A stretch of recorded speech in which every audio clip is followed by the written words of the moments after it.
Hello students. So in the previous class when we were talking about that of the natural resources, we discussed about that of the water pollution. We discussed that what is water pollution, what are the different pollutants which are responsible for this water pollution. As well as we also discuss about that of the what are the harmful effect, okay, or what is that harmful impact will occur on that of the water pollution, students. Now you see here, in when we were talking about the harmful effects of water pollution, at that time, student, we discussed few points. Let me remind you again, and after that we move on. So here we discussed that what is the effect of that of a water pollution. First of all, student, it causes diseases, various diseases. So we discussed, student, that is typhoid is there, jaundice is there, dysentery is there, okay, malaria is there, all these kind of cholera is there. All these kind of a disease is caused due to that of the water pollution. Okay, water pollution causes a lot of diseases. Then we discussed that it causes metal poisoning. It causes metal poisoning, students. So you have seen that, especially if you talk in that of a paper industry. So this paper industry, when they release the waste material from their factories to the river, it consisting of a mercury. And mercury, it causes a severe disease. It is very toxic. So it will going to kill that of the aquatic organisms. Not only this, student, cadmium is also there. So cadmium, so minimata and that of Itai is caused by that of the mercury and the cadmium respectively. Then we discuss that loses the physical property. So physical property of water is lost. Okay, physical property of water is lost means what, student? That since the water, before that water was very clean, very pure, but as it gets polluted, it becomes ugly. Foul gas will start, foul smell will start coming out of it due to the continuous release of the gas. Okay, and not only this, it will look very dirty, and that water is not good for us, it is unfit for us. Now, not only this, student, there is one more point, and that will include that the self-purification capacity.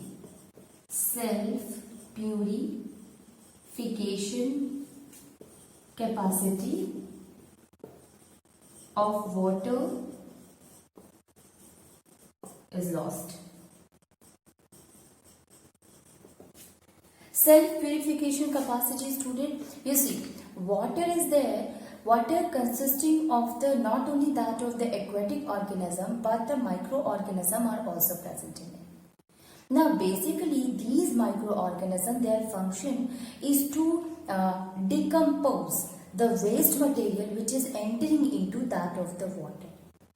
Okay, so when you throw the waste material, or when the waste material is present in the water, these microorganisms present in the water becomes active, and they start decomposing the garbage, the waste material into that of the smaller one. Okay, and as the decomposition occurs, you will see the water will again comes to its original form, or we can say that it will again get purified. So this self-purification is due to the presence of the microorganism.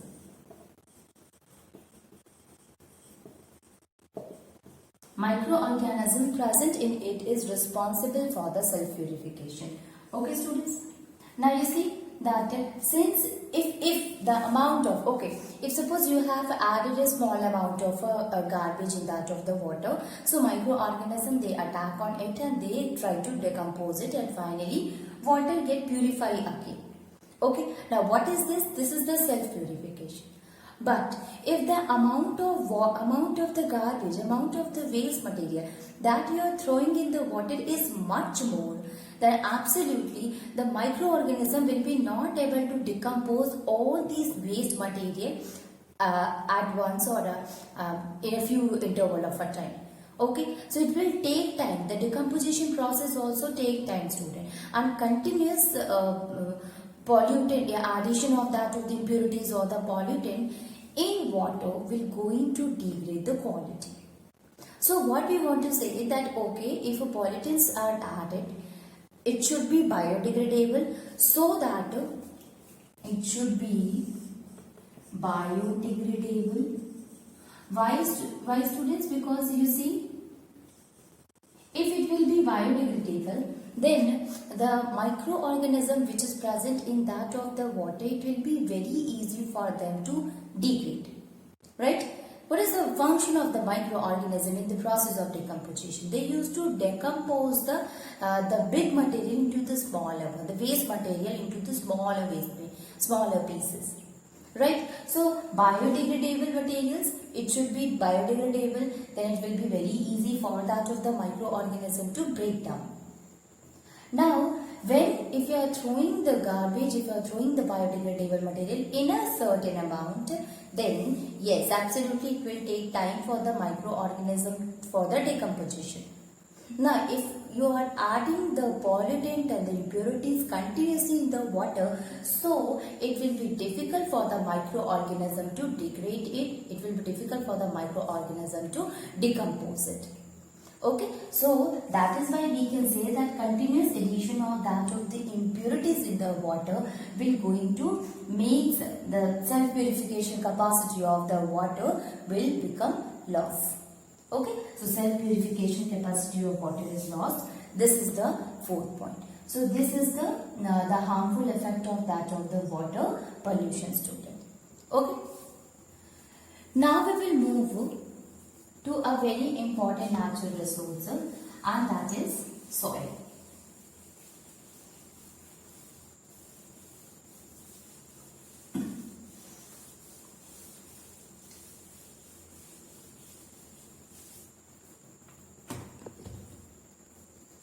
Soil and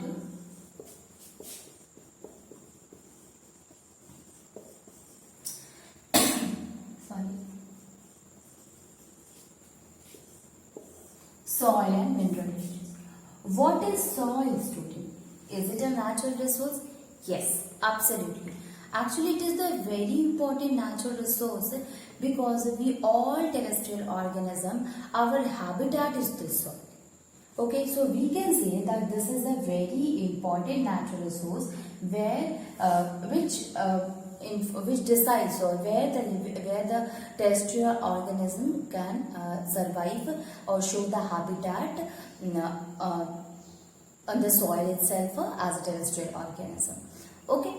Now you see here, student, this soil is basically consisting of the minerals. It consisting of the water as well as it consisting of inorganic components. Now consisting of the minerals, consisting of the water, consisting of the inorganic component, it is very essential for the growth and the development of the plants. Okay, so we can say on this basis that since it consisting of mineral also, water also, inorganic component also, so we will say that soil is what? It is the upper shallow layer of the earth where it consists of the living and that of the non-living component. Let us write it and understand it. Soil is very important natural resources. Important natural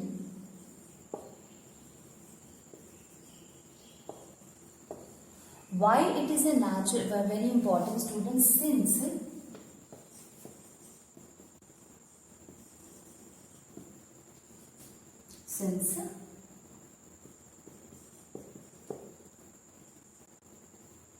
The habitat, it is the terrestrial organism.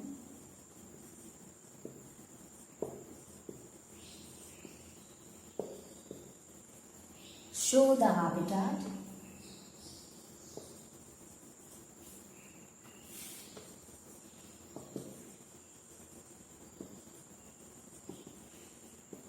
On soil.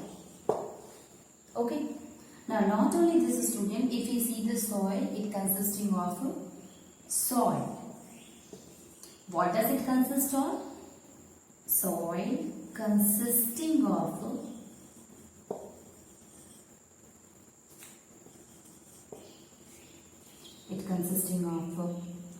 water, it consisting of minerals and inorganic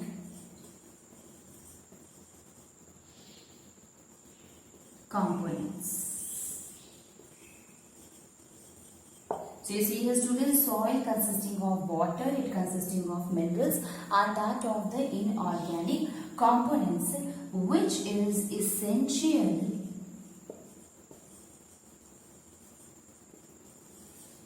for the growth of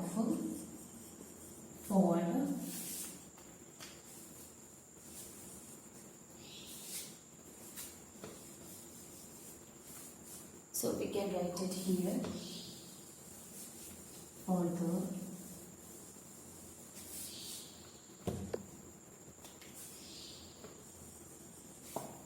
the growth and development of plants. Okay, so it is also very important, since the plants, they used to develop on the soil, they get the water, minerals from the soil itself.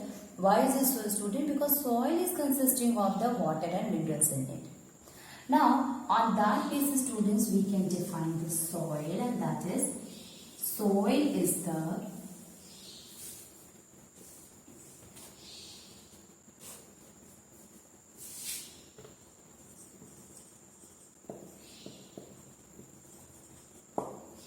upper shallow layer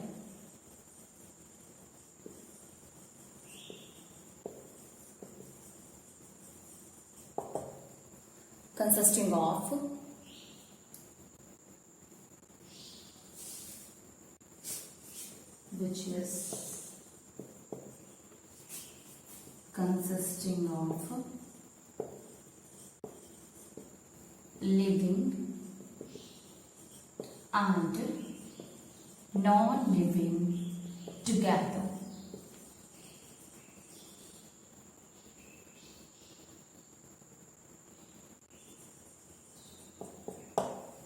Okay, so you see here, students, soil is what? It is the upper shallow layer of the earth, which basically consisting of the living and non-living together.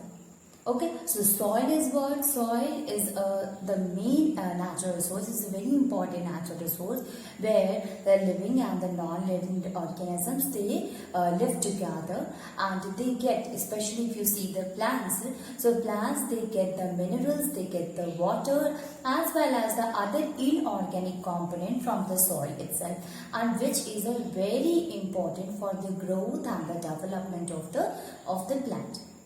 Okay, soil, we can say it is the upper shallow structure, upper shallow layer of that of the earth. Okay, which consisting of the inorganic component, which consisting of the inorganic and organic component or matter on it. Now we will discuss, student, the formation of the soil. Okay, we studied and we understand that what is soil, what is there on the soil, how it is important. But now we have to find that how the soil and that of the mineral rich is formed. Okay, so we will discuss the formation.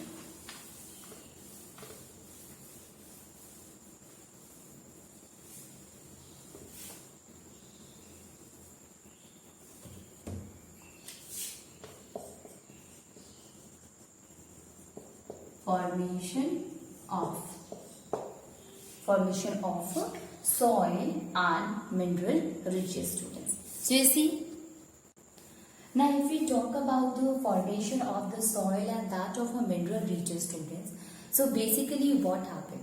Soil is formed due to deposition of that of the inorganic and organic matter. Now the inorganic matter, it is formed due to the decomposition of the gradual decomposition of that of the rock. Now this decomposition of the rock, it adds mineral, it adds water, and you know that when addition of the water or that of the mineral occur in the soil, yes, absolutely it will provide the moisture to that of the soil, it will increase the fertility of the soil, and which will increase the life supporting capacity of that of the soil. Okay. Now when we talk about the decomposition of the rock, student, or decomposition of the rock into soil, basically this process is a very slow process. And this process, it includes the physical and the chemical and that of a biological process. Okay, so let us write it and try to understand it. If we talk about the formation of the soil, so soil is formed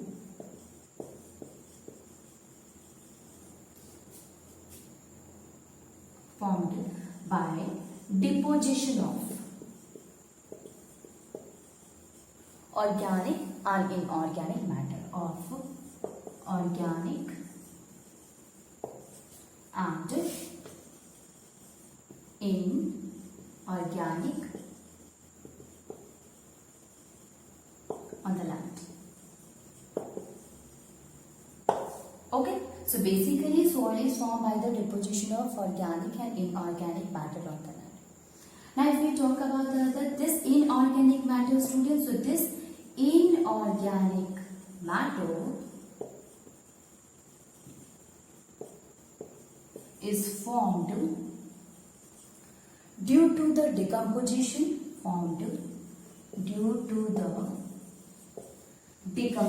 of the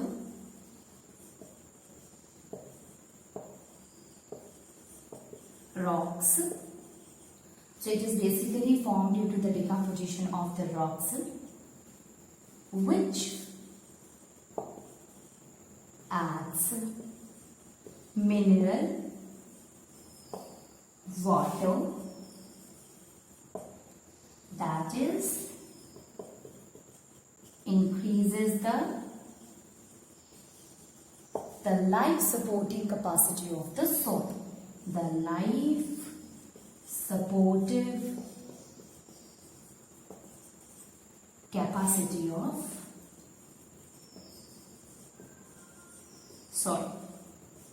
So you see here, student, if you talk about the inorganic matter, so this inorganic matter basically it is formed due to the decomposition of the rock.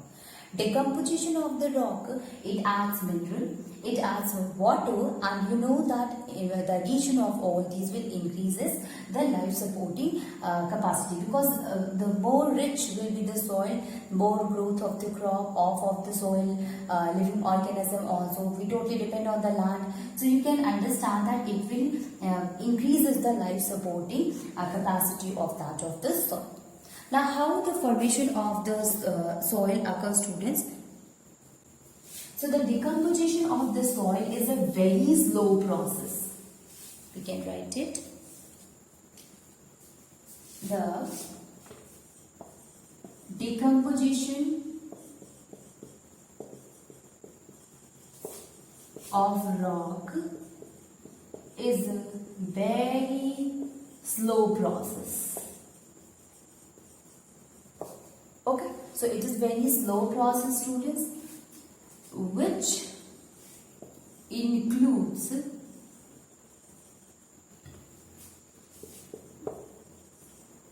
physical, chemical and biological process. Okay. Biological process. Okay, so the decomposition, it is a very slow process and it includes all the different kind of changes, all the different kind of a process. Now student, it is this process, it means the formation of the soil, decomposition of the rock especially, it is influenced by few one, and that is the sunlight, by water, by wind, as well as by that of the living organism. So we can say that the decomposition of rock, it may be occurred due to these kind of factors. Okay, so it is influenced by a lot of factors, students. So we can write it that this process is influenced by sunlight,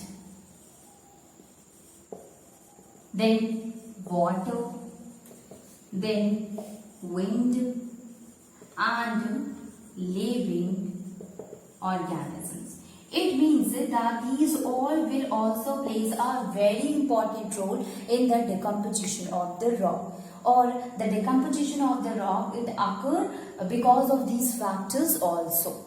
So let us discuss all these factors, that how the sunlight is responsible for the decomposition, how the water, how the wind and that of the living organism is responsible for the decomposition of the soil. So let us discuss one by one each of them. So first of all, we will start with that of the sunlight, students. Sunlight. What happened basically in the sunlight, student? So when sunlight, it falls on a rock, you know that sunlight consisting of a heat. So due to which, when it is continuously falling on that of the rock, it will make the rock hot, because rock is absorbing that of the heat from the sunlight, and due to a continuous absorption of the heat, it becomes hot. And you know that when an object it becomes heated, it actually expands. Okay, so when the continuous absorption, continuous fall of the sunlight occur on the rock, it will heat up the rock, and due to which this hot rock will expand. Now during the day this happens because the sunlight is there. What happened in the night, student? At night there is no sunlight, there is no heat, so it is cold only. And due to this cool, it again get contracted. Try to understand, student. Now see, sunlight when it fall, what do you understand? When we provide a heat to an object, it expands. And when you do not provide a heat, then again it will contract. Okay, so contraction and expansion is also because of the temperature. So when the continuous heat is falling on that of the rock, it expands.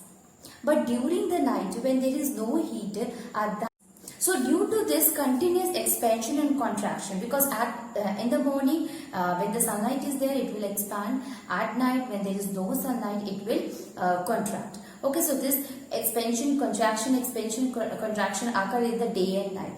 And due to this continuous expansion and contraction, it will make the rock weak and finally it will decompose. Okay, so we can write it, that is sunlight during day.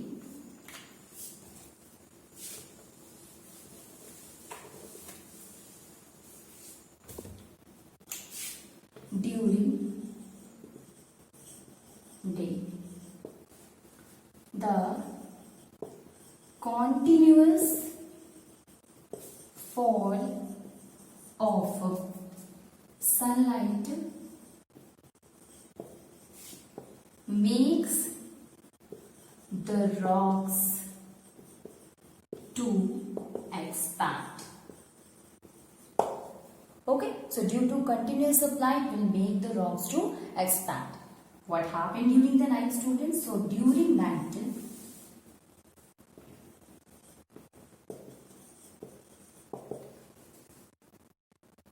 due to cold temperature,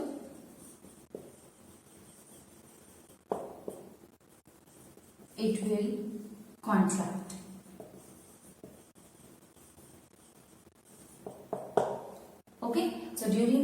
continuous fall makes the rock to expand during night due to cold temperature. It will contract. Now you see here, student, due to continuous contraction and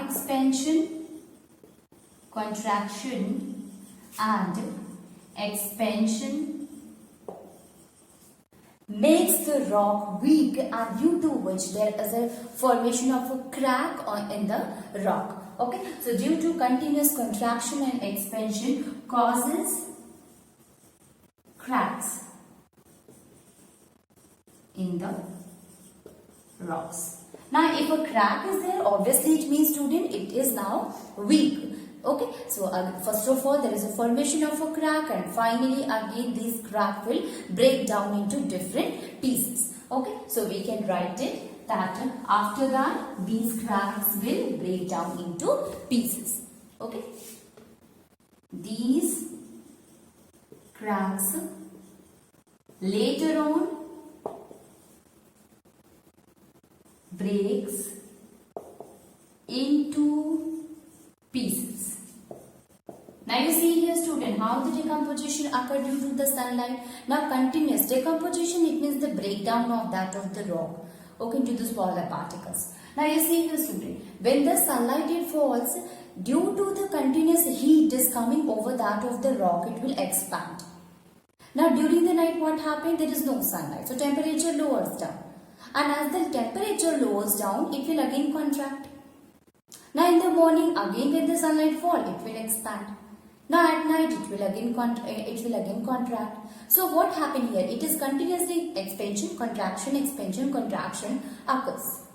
And due to this continuous expansion and contraction makes the rock weak, and thus there is a formation of a crack. And finally, this crack will make the rock to break down into pieces. Okay, so I think you have understood that how the sunlight influence in the formation of the soil or in the decomposition of the rocks. Now we will move to the next one, student, and that is water.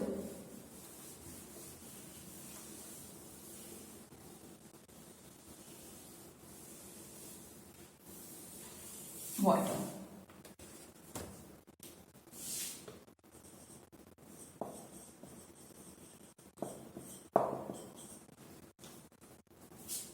Now if we talk about the water, student, how water is helpful? Water is helpful in two ways. How?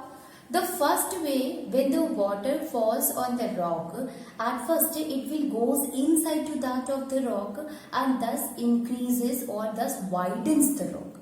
Okay, so it increases the widening of that of the rocks.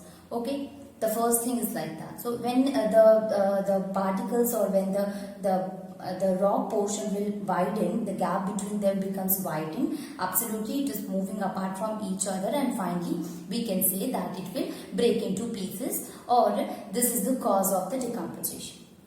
The second one, due to the flow of the water, it will take the big rock particles with it. Okay, so water, it used to carry the big rock particles with its flow, and while coming down, it will collide, you can say, or it will run over the other rock material, and due to this continuous abrasion means ragad khana, okay, friction.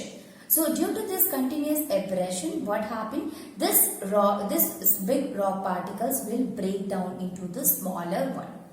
So it helps in two ways, student. At first it will goes deep inside to that of the rock and increases the widening of that of the rock. And the second one, that it will makes the rock particles to flow with it, and due to which it continuous friction or continuous colliding with that of the other rock particles, it will break into pieces.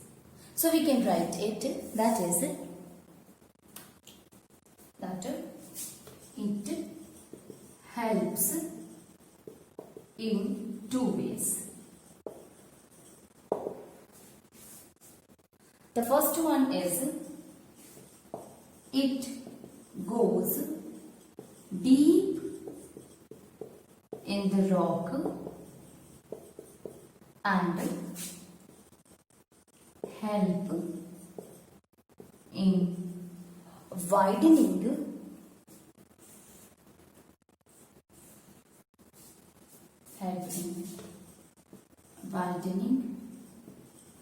the gaps. Okay, so if a gap is there in that of the rock, it will help in widening the gap by going deep inside to that of the rock. The second one is, students, that it will makes the rock particle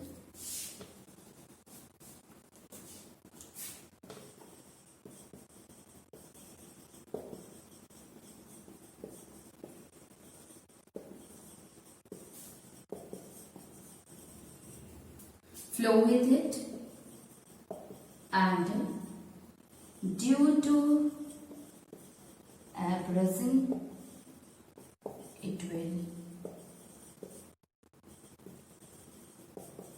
into pieces. So you see, it will make the rock particle to flow with it, and due to abrasion it will break into pieces. Now these are the two ways by which we can say that water also influences the decomposition of the rock. Okay.